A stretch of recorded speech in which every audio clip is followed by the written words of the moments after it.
The recycled air of Flight 447 tasted of stale coffee and faint apprehension. Emily Carter stared out the small, triple-paned window, not at the endless sapphire expanse of the Pacific Ocean 37,000 feet below, but at a reflection. It was a ghost in a navy blue business suit, a woman she barely recognized. The face was hers, but the eyes were hollowed out by years of self-imposed exile, the set of her jaw a permanent brace against a memory that never faded. A sudden, violent shudder rattled the Airbus A330. Coffee sloshed from a nearby passenger's cup, painting a brown streak across a crisp white shirt. A nervous laugh bubbled up from somewhere in the cabin, thin and unconvincing. Emily's hands, resting on the armrests, did not move. Her posture remained unchanged. Her gaze remained fixed on the ghost in the window. She knew that shudder. It was not turbulence. It was the cough of a machine in distress. The intercom crackled to life, a burst of static that made everyone jump. "Folks, this is your captain speaking." The voice was female, laced with a clipped, almost bored authority. "Just a bit of weather up ahead. We're going to ask you to return to your seats and fasten your seat belts. Cabin crew, prepare for some light chop." Emily's eyes narrowed. That was a lie. There wasn't a cloud in the sky. She could see the curvature of the earth, the perfect, serene blue stretching into the blackness of space. The sun was a brilliant, unforgiving diamond. This was not weather. The memory she held at bay broke through her defenses, as it always did at the slightest hint of mechanical trouble. She was 20 years old again, standing ramrod straight in a flight suit that smelled of sweat and jet fuel. Her face was flushed with humiliation, her ears ringing with the words of her instructor, Colonel Davies. "Carter, you don't have the killer instinct. You think too much. You feel too much," he had screamed, his voice echoing across the sun-baked tarmac of the Air Force Academy. "You fly like a poet, not a pilot. This is a machine of war, not a damned paintbrush. Get out of my sky." The laughter of her peers had been the nail in the coffin. They saw her as she was presented, an outsider, a woman who had somehow slipped through the cracks, too quiet, too thoughtful for the aggressive, instinct-driven world of fighter pilots. The official reason for her washout was a fabricated series of minor infractions.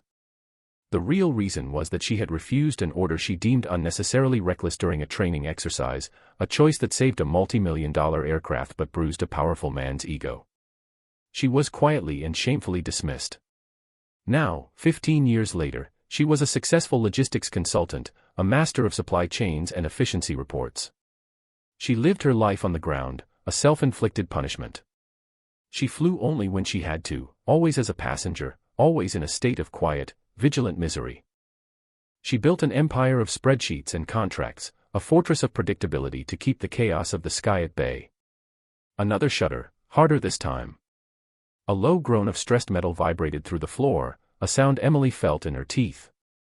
The cabin lights flickered, then dimmed to a sickly orange. A collective gasp swept through the passengers. The flight attendant, a young man with practiced calm, began to look genuinely concerned. The plane tilted sharply to the left. The ghost in the window vanished as the world outside became a sickening lurch of blue. Emily's body reacted before her mind did. Her feet pressed firmly against the floor, her back straightened, her hands instinctively moved to grip an imaginary yoke. She was balancing the aircraft in her mind, feeling its weight, its momentum, its pain. The captain's voice came over the intercom again, and this time, the board authority was gone, replaced by a thin, strained tension. "We seem to be experiencing some minor engine fluctuations. We're working on the problem. Please remain calm." Minor engine fluctuations. Another lie. Emily closed her eyes. She could hear it. The port engine, the one outside her window, was sputtering. The rhythmic hum that was the heartbeat of the aircraft had become a discordant, terrifying arrhythmia. It was the sound of a giant, metallic heart beginning to fail. The whispers started around her. Fear was a contagion, spreading faster than any virus. People exchanged wide-eyed glances. A child began to cry. The man with the coffee stain on his shirt was gripping his armrests so tightly his knuckles were white mountains on a pale landscape. They were all looking to the cabin crew, to the locked cockpit door, for a salvation that Emily knew might not come. They were all strangers, a random collection of souls bound together by a shared trajectory toward disaster. They saw her as one of them, a woman in a suit, a consultant, a civilian. They had no idea that the disgraced cadet, the poet, who was unfit for the sky, was sitting among them, feeling the dying plane as if it were an extension of her own body. The port engine gave one last, gut-wrenching cough, a sound like a giant clearing its throat with gravel. Then, silence. A profound, unnatural, terrifying silence from the left side of the aircraft. The only sound was the wind, a high, lonely scream against the fuselage. The plane began to bank, a slow, sickening roll into a spiral. The lies from the cockpit had stopped. There was only the sound of the wind, the crying, and the silent, desperate prayers of 237 souls. Emily Carter opened her eyes. Her reflection was gone. There was only the deep, unforgiving blue of the Pacific, waiting. And in that moment, she knew her exile was over. The silence from the port engine was a physical blow. It was a void where a universe of controlled explosions should have been. The A330, now hideously unbalanced, yawed violently to the left. The remaining starboard engine roared in protest, its turbine screaming as it tried to compensate for the dead weight of its partner. The autopilot, bless its digital heart, was trying to correct, but it was like a man with one leg trying to win a foot race. A series of alarms began to shriek from the cockpit, their electronic panic audible even back in business class. Emily could identify each one. The engine failure warning. The yaw damper alert. The stall warning, a horrifying, pulsating klaxon that signaled the air was no longer willing to hold them up. Panic, raw and primal, finally broke its leash in the cabin. People were shouting. The flight attendants were moving down the aisle, their faces grim masks of professionalism, their voices strained as they yelled for everyone to stay seated and brace. The plane was not just falling, it was slipping sideways, like a car losing traction on ice. Emily remained preternaturally still amidst the chaos. Her mind was a silent, focused storm. The campaign of harassment had begun. But this time, the antagonist wasn't a screaming colonel with an inflated ego. It was physics. It was gravity. It was a cascade of mechanical failures, each one designed to break the machine and the will of those inside it. She watched the wing outside her window. The ailerons were twitching erratically as the fly-by-wire system fought a losing battle. The captain would be wrestling with the side stick, but the computers were translating her inputs into a desperate, failing dance. The stall alarm meant they were losing airspeed. They were becoming a very expensive, very aerodynamic rock. The plane dropped. It was not a dip or a lurch. It was a fall. 1,000 feet in seconds. A collective scream tore through the cabin as weightlessness took hold, pinning people against their seatbelts. Loose items, laptops, books, a child's stuffed bear, floated in the air for a horrifying moment before crashing down. Emily's body was rigid, her mind calculating. She knew what the pilots were doing, or what they should have been doing. Nose down to gain airspeed. Full power to the remaining engine. Rudder to counteract the asymmetric thrust. But the plane's erratic behavior told her they were failing. They were overcorrecting. They were fighting the machine instead of flying it. They were panicking. The harassment from the universe continued. A new sound joined the chorus of terror, a low, grinding groan from the fuselage. The stress of the maneuver was threatening to tear the aircraft apart. The lights went out completely, plunging the cabin into a terrifying twilight, lit only by the emergency strips on the floor and the brilliant, indifferent sun outside. This was the ultimate isolation tactic. The pilots were locked away. The cabin crew were just as helpless. The passengers were trapped in their seats, their fates bound together, each one utterly alone in their fear. She saw the man next to her, a portly executive who had been loudly complaining about the Wi-Fi an hour ago, weeping silently, his face buried in his hands. She felt a strange, cold calm settle over her. The fear was there, a coiled snake in her gut, but it was secondary. Primary was the problem. A complex, multivariable equation of altitude, airspeed, weight, and drag. An equation she had spent years of her life learning to solve. Colonel Davies had called her a poet. He was wrong. She was a mathematician. She saw the beauty in the numbers, the elegance in the physics of flight. While her peers were obsessed with the thrill, the G-forces, the killer instinct, she had been obsessed with the quiet, perfect harmony of man and machine. She understood that you did not conquer the sky. You asked its permission. The plane shuddered again, a different kind of vibration. This one was a hydraulic shudder. Emily's blood ran cold. If they lost hydraulics, they lost control surfaces. They would lose the ailerons, the rudder, the elevators. The fly-by-wire system would be a brain without a nervous system. The plane would be a coffin. Mayday, mayday, mayday, a voice crackled faintly over the cabin speakers, an accidental broadcast from the cockpit. It was the captain's voice, sharp with terror.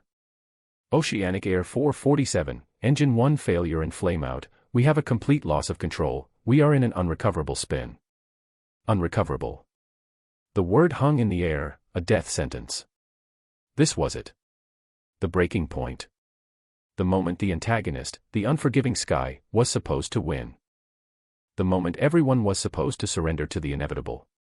But Emily Carter did not break. She endured. The years of humiliation, of being told she was not good enough, had forged something unbreakable inside her. She had lived with failure every single day. It no longer scared her. She unbuckled her seatbelt. The movement was calm, deliberate. The flight attendant, bracing himself against a bulkhead, saw her and his eyes widened in alarm. "Ma'am, you need to stay in your seat." Emily met his gaze. There was no panic in her eyes. Only a chilling, absolute certainty. "The pilot is wrong," she said, her voice cutting through the noise. "It is recoverable." The flight attendant stared at her, dumbfounded. The weeping executive looked up, his face a mess of tears and disbelief. In the face of certain death, this woman in a business suit was unbuckling her seatbelt with the quiet confidence of someone about to chair a board meeting. Her unnerving calm was more shocking than the panic surrounding her. It was a tiny, impossible island of order in an ocean of chaos. And with that, she stood up, perfectly balanced against the violent tilting of the floor, and began to walk toward the cockpit. In the chaos of the cockpit, First Officer Ben Hollis felt his training evaporating. His hands were slick with sweat on the side stick. His eyes darted between the screaming alarms on the primary flight display and the terrifying view through the windscreen, a spinning kaleidoscope of blue sky and bluer ocean. Captain Eva Rostova was fighting the controls, her knuckles white. She was barking orders that made no sense, her voice a high-pitched testament to sheer panic. More rudder. No, less rudder. Power back. Full power. She was chasing the plane's death spiral, making it worse with every input. Ben saw the discrepancy. Not on a screen, but in his captain. Her file said she was a veteran, 15 years with the airline, impeccable record. Her behavior said she was a rookie who had never faced a real crisis. The calm, collected commander he had flown with on a dozen routine trips had vanished, replaced by a terrified woman who was going to kill them all. Then came the knock on the cockpit door. A firm, insistent rapping. "Who is that?" Rostova shrieked, not taking her eyes off the instruments. "Tell them to go away. We're a little busy in here." Ben fumbled for the intercom button. "This is the cockpit, please return to your seat immediately." A voice came back, not through the intercom, but directly through the reinforced door. It was a woman's voice, impossibly calm. "Let me in. You're in a flat spin. You're fighting the yaw. You need to cut power to the good engine and use differential braking on the landing gear to stabilize." Ben froze. Captain Rostova stared at the door as if a demon had just spoken through it. The technical precision of the statement was staggering. Differential braking on the gear. At 30,000 feet.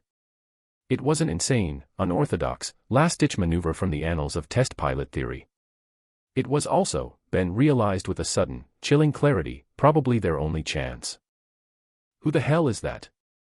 Rostova snarled. "Is it one of the dead-heading pilots from the back?" "I don't know," Ben stammered. He keyed the intercom to the cabin. "Flight attendants, who is at the cockpit door?"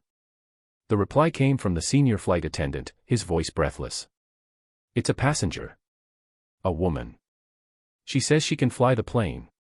Rostova let out a hysterical laugh. "A passenger. A passenger. Get her away from my door. Now." Ben looked at the spinning horizon. The stall alarm was a constant, deafening shriek. The airframe was groaning under the stress. They had seconds. He looked at his captain, her face a mask of terror and denial. Then he thought about the voice from behind the door. Calm. Precise. Knowledgeable. He noticed another discrepancy. The passenger manifest. He had glanced at it before takeoff. There was a note on one passenger, Emily Carter, in business class. A single, cryptic notation from corporate security: extend all professional courtesies. Do not question. At the time, he had assumed she was a CEO or a politician. Now, he wondered. He made a decision. It was an act of mutiny. It would end his career. But it might save his life. Let her in, Ben said. What did you say, First Officer? Rostova spat, her eyes wild. I said let her in. Ben shouted, overriding her. He reached over and keyed the code to unlock the cockpit door. He had no idea who was about to walk through it, but he knew with absolute certainty that they couldn't be any worse than the person currently in charge. The door hissed open. Emily Carter stepped inside. She was not what he expected. No flight suit, no air of authority. Just a woman in a simple blue business suit, her hair slightly mussed. But her eyes were a different story. They were the calmest things in the universe. They swept across the chaotic array of flashing lights and screaming alarms with an analytical, almost detached focus. They were the eyes of a master craftsman seeing a problem to be solved. Get her out of here. Rostova screamed, but her voice was lost in the cacophony. Emily ignored her. She pointed a single, steady finger at the engine display. You're feeding the spin, she said, her voice level, cutting through the noise. You've got engine 2 at full throttle. The asymmetric thrust is pushing you into a tighter spiral. Kill it. Ben, acting on pure instinct, reached over and pulled the throttle for the starboard engine back to idle. The violent spin immediately lessened, the G-forces easing slightly. The plane was still falling, but it felt less like a dying leaf and more like a falling brick. It was an improvement. This was the gauntlet. The impossible test. The cockpit of a dying airliner, a panicked captain, a terrified first officer, and 237 souls hanging in the balance. The antagonist, the arrogant gatekeeper, Captain Rostova, was now face to face with the quiet professional. Who do you think you are? Rostova demanded, her authority crumbling into rage. This is my cockpit. Emily finally looked at her. Her gaze was not contemptuous or angry. It was simply factual. This is a failing aircraft. You have lost control of it. Get out of the seat. It was not a request. It was a command. A command delivered with such absolute, unshakable confidence that for a moment, everyone, including Rostova, was stunned into silence. The public challenge had been issued. Rostova seemed to shrink in her seat. All the bravado, all the years of command, evaporated in the face of this calm, terrifying passenger. She stared at Emily, then at the spinning world outside, and a broken sob escaped her lips. Emily did not wait for a formal surrender. She gently but firmly took Rostova by the shoulders. First officer, take her. Buckle her into the jump seat. Ben Hollis, his mind reeling, did as he was told. He unstrapped the captain, who was now weeping openly, and moved her to the observer's seat behind him. Then Emily Carter sat down in the captain's chair. It was a seat she had been denied 15 years ago. A seat she had never stopped dreaming about. She took the side stick in her right hand. Her fingers wrapped around it, and it felt like coming home. She accepted the challenge. She accepted the dying plane. She accepted the impossible odds. Okay, she said, her voice a quiet anchor in the storm. Let's go to work. The moment Emily's hand closed around the side stick, the cockpit transformed. The chaos remained, the alarms still shrieked, the lights still flickered, but the emotional tenor shifted from panic to intense, focused purpose. Her movements were fluid and economical, a symphony of quiet competence. Call out airspeed and altitude, she commanded Ben, her eyes darting across the instruments, absorbing a dozen streams of data at once. And get me the QRH, checklist for dual engine failure and emergency descent. Ben, jolted from his stupor, fumbled for the quick reference handbook. Airspeed 190 knots and falling. Altitude 22,000 feet, descending at 10,000 feet per minute. Too slow. We're still in a stall, Emily stated calmly. She pushed the stick forward, a counterintuitive move that made the plane dive even more steeply. The G-forces pressed them into their seats. Rostova, in the jump seat, let out a strangled cry. But Emily was watching the airspeed indicator. 195. 200. 210. The stall warning, the horrifying klaxon that had been the soundtrack to their doom, suddenly went silent. The shuddering of the airframe eased. They were flying again. They were no longer a falling leaf. They were a glider. A 30-ton, unpowered, and severely damaged glider. We have airflow over the wings, she announced, the first piece of good news in an eternity. Now, let's see if we can get an engine back. She began methodically flipping switches, her hands moving with a speed and certainty that mesmerized Ben. She was initiating the engine restart sequence, a procedure she knew by heart. APU bleed on. Engine 1 crank, she narrated her actions. Ignition. They waited. The only sound was the howl of the wind. Ben watched the engine display. N1 rotation was 0. EGT was cold. Nothing. No joy on 1, Emily said, without a hint of disappointment. Trying engine 2. She repeated the sequence. Again, nothing. The engines were dead. Not just flamed out, but likely seized or catastrophically damaged. Okay, she said, her tone unchanged. So we're a glider. Where's the nearest runway? Ben's mind raced. Honolulu is 400 miles behind us. San Francisco is over 1,000 miles ahead. There's nothing.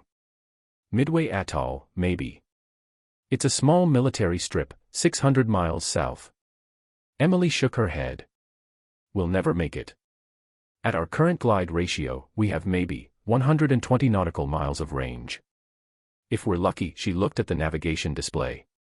Find me anything. A cargo ship. An island. Anything. Ben's fingers flew across the console, his panic replaced by a desperate, focused energy. He was no longer a first officer.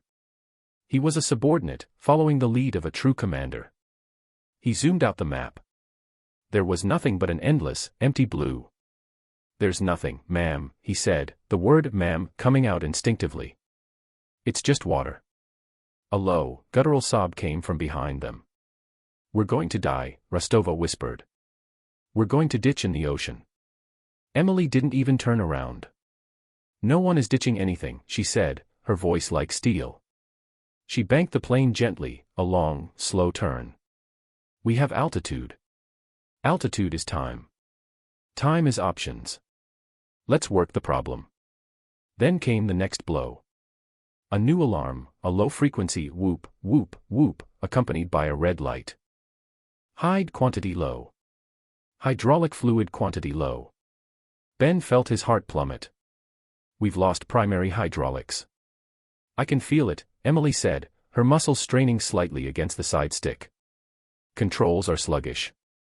We're on mechanical backup. It was a death sentence for a fly-by-wire aircraft.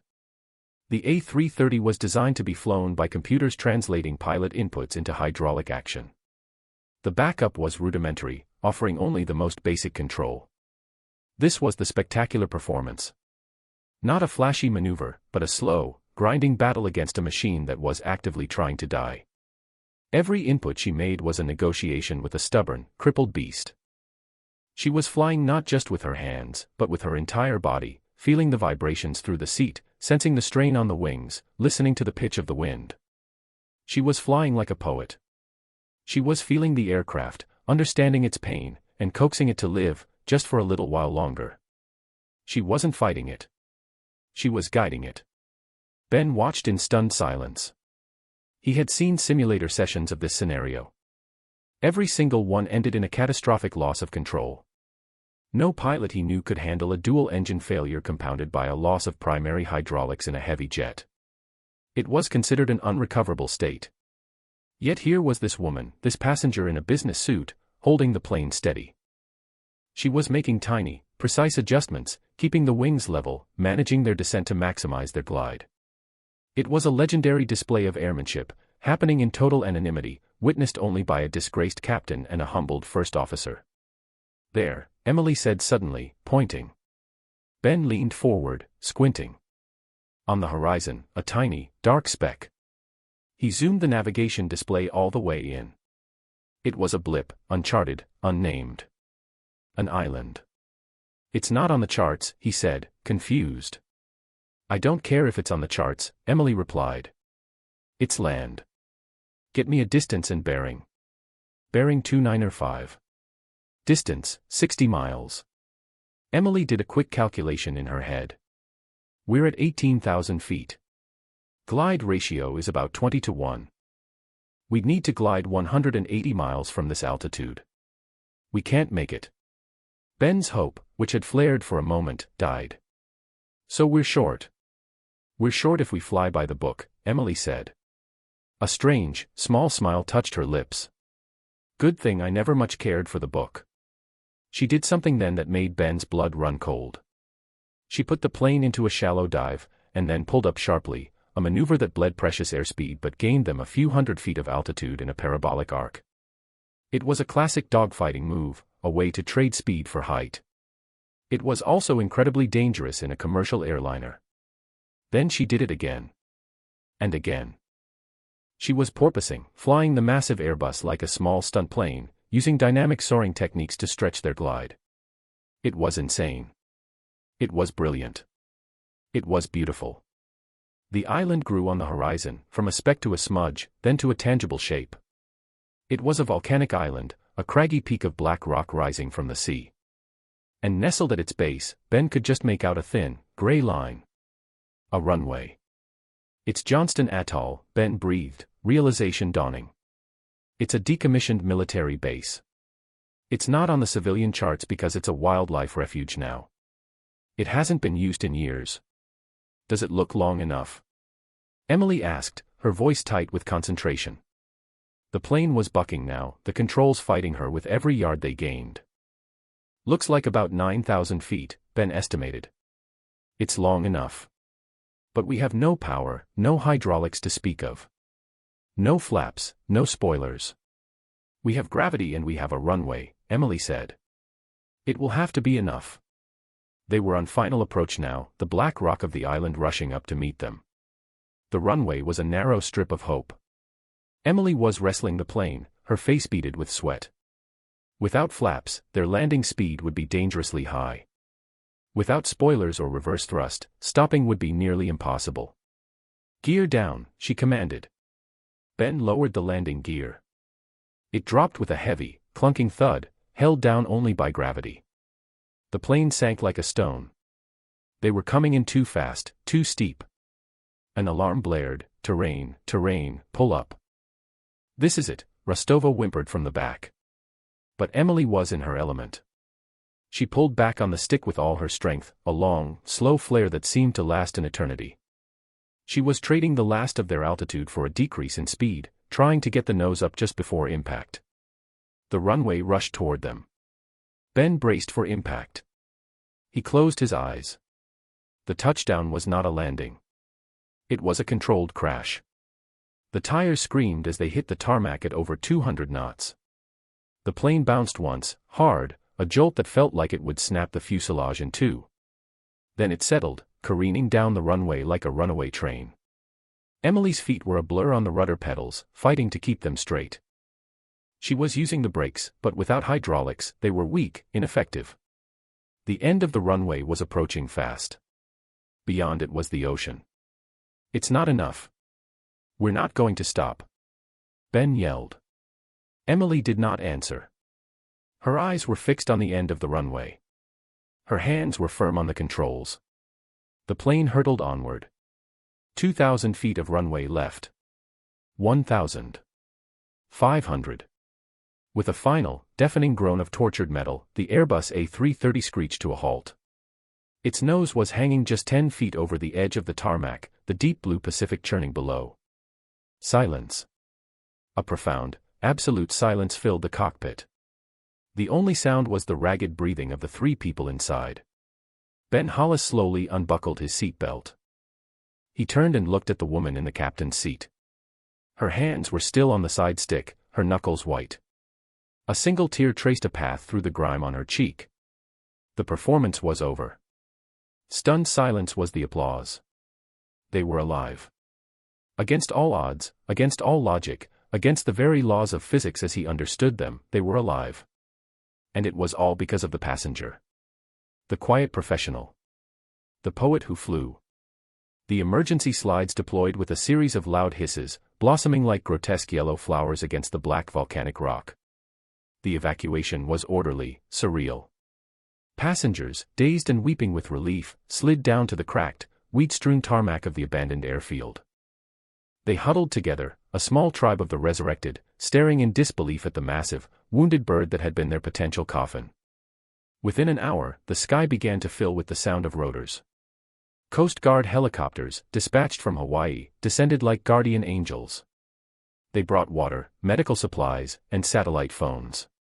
They also brought the first wave of officials. Emily sat on the wing of the Airbus, away from the crowd. She had given her statement to Ben, who was now coordinating with the rescue teams, his face a mixture of exhaustion and profound, unwavering awe. Captain Rostova was being treated for shock, wrapped in a blanket, refusing to speak to anyone.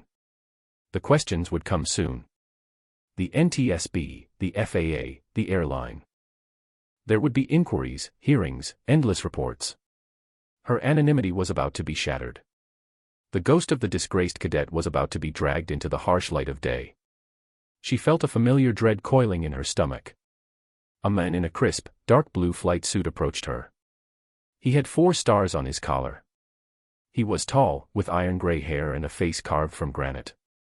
He moved with an aura of absolute command that made the other rescue personnel subtly clear a path for him. Emily recognized him instantly. Her blood ran cold. It was General Thompson. He had been a young major back then, a member of the board that had reviewed her dismissal from the academy. He had been the one dissenting vote, the only one who had argued on her behalf. "Carter," he said. His voice was deep, resonant, exactly as she remembered. It held no surprise, only a kind of weary confirmation. "General," she replied, her voice barely a whisper. She stood up, her body automatically trying to snap to attention, a reflex buried for 15 years. "At ease, Emily," he said, a faint smile touching his lips. He looked from her to the crippled airliner, then back to her. "I was at Hickam when the Mayday call came in. They said Oceanic 447 had gone down. Then, an hour later, a faint signal from an old emergency beacon on this rock. They said a passenger landed the plane." He paused. "I had a feeling it might be you." Emily stared at him, confused. "How could you possibly know?" "Your father was Marcus Carter," he said. It was not a question. Best damn test pilot the Air Force ever had. He could make a brick fly. They said you had the same hands. The same feel for the machine. When they told me what happened to you at the academy, what Davies did, it was one of the greatest injustices I've ever witnessed. This was the identity revelation. Not just for the world, but for herself. She had always seen herself through the lens of her failure, as the woman who wasn't good enough. She had forgotten that she was also the daughter of a legend. She had forgotten the blood that ran in her veins. The official report from the cockpit came from the first officer, Thompson continued, his voice hardening. He was very clear. Captain Rostova panicked. She froze. She put the aircraft into an unrecoverable state. "You, a civilian, took command and saved 237 lives with a display of airmanship that will be studied for the next 50 years. He gestured to one of his aides, who handed him a tablet. "Captain Rostova has been officially relieved of duty, pending a full investigation. Her career is over. She will be lucky to avoid criminal charges." The reckoning was swift, decisive, and absolute. Rostova, the arrogant gatekeeper, had not just been proven incompetent, her failure had been laid bare for the highest echelons of power to see. Her downfall was as public and humiliating as the triumph of the woman she had tried to dismiss. "Colonel Davies, by the way," Thompson added, his eyes locking with hers, was forced into early retirement 5 years ago after he endangered another trainee in a similar fit of ego. His legacy is one of recklessness. Your legacy begins today. The intervention of the higher authority was complete. It was not just a rescue, it was a vindication. The injustice that had haunted her for 15 years was being publicly condemned and rectified by one of the few men who knew the whole truth. He looked at her, the general's stern facade softening into something almost fatherly. The world is going to want to talk to you, Emily. The media, the airline, everyone. They're going to call you a hero. Emily shook her head. I'm not a hero. I was just the only one who knew how to work the problem. That's what heroes always say, Thompson countered. But I'm not here about that. I'm here to make you an offer. The Air Force has changed. We've learned a few things since your time. We've learned that the killer instinct isn't always what you need. Sometimes, you need the poet. You need the mathematician. You need the pilot who feels the machine. He paused, letting the weight of his words sink in. We have a special program. Top secret. We take unconventional pilots and train them for unconventional missions. We need someone to run it. Someone who understands that the book isn't always the answer. Someone who knows how to fly when everything has failed. It was more than a job offer. It was a restoration. A chance to reclaim the life that had been stolen from her. The protagonist was being elevated, not just in status, but in purpose. Before she could answer, a small group of passengers approached them hesitantly. At the front was the executive who had been sitting next to her, the man who had wept in his seat.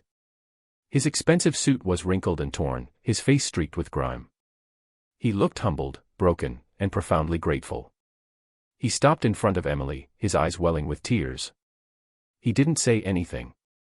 He simply reached out, took her hand, and bowed his head over it. One by one, the other passengers, the mother with the crying child, the young couple on their honeymoon, the old woman who had been knitting, came forward. They touched her arm. They whispered, "Thank you." They looked at her with an expression of pure, unadulterated awe. The peer group, once a collection of indifferent strangers, now saw her for what she was. They were her witnesses. Their silent reverence was more powerful than any medal or citation. It was the final, undeniable acceptance. Emily looked from their grateful faces to the waiting gaze of General Thompson. She looked at the wrecked airliner, a monument to her triumph. She looked at her own hands, the hands of a pilot. The hands of Marcus Carter's daughter. The ghost in the window was gone for good. In its place stood a commander. The resolution was not a single moment, but a series of quiet, powerful scenes that unfolded in the weeks that followed. The media frenzy was intense, a hurricane of headlines and interview requests. The angel of Flight 447, hero passenger, the miracle over the Pacific, Emily deflected it all. She gave one, brief, written statement through a lawyer, crediting the entire crew and the resilience of the passengers. Then, she disappeared. Her elevation was not public. It was a quiet meeting in a secure, windowless room deep within the Pentagon. General Thompson slid a file across the polished mahogany table. It was her own file, the one from the Air Force Academy. Stamped across the front in bold, red ink was the word, expunged. "Your record is clean," Thompson said. "As far as the United States Air Force is concerned, your dismissal never happened.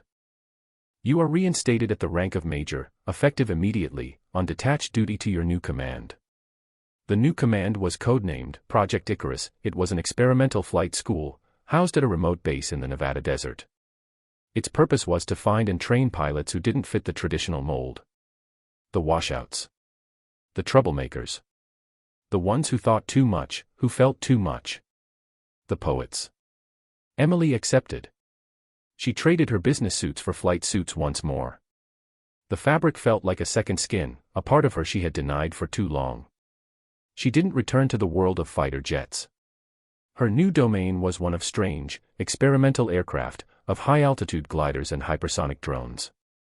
She was not just a pilot anymore, she was a teacher, a mentor. The peer group acceptance found its final, poignant expression a month after the crash. A package arrived at the base for her. Inside was a small, beautifully crafted model of an Airbus A330. It was mounted on a wooden plaque. The inscription was simple, "From the passengers and crew of Flight 447. You worked the problem. Taped to the bottom was a child's drawing of a smiling woman flying a plane through a sky full of rainbows. She placed the model on her new desk. It sat next to a framed photograph of her father, a young man in a leather flight jacket, squinting into the sun. The final detail about the antagonist's new reality came in a quiet report from Thompson. Eva Rostova was permanently grounded. Her pilot's license was revoked. She was last seen working as a dispatcher for a small cargo airline in Alaska, a lowly, anonymous job in the cold and the dark, a world away from the captain's seat she had so spectacularly failed to command. Justice had been served, not with a bang, but with a quiet, ignominious fade into obscurity. The story ended, as it had begun, on a sun-baked tarmac. But this was not the place of her humiliation.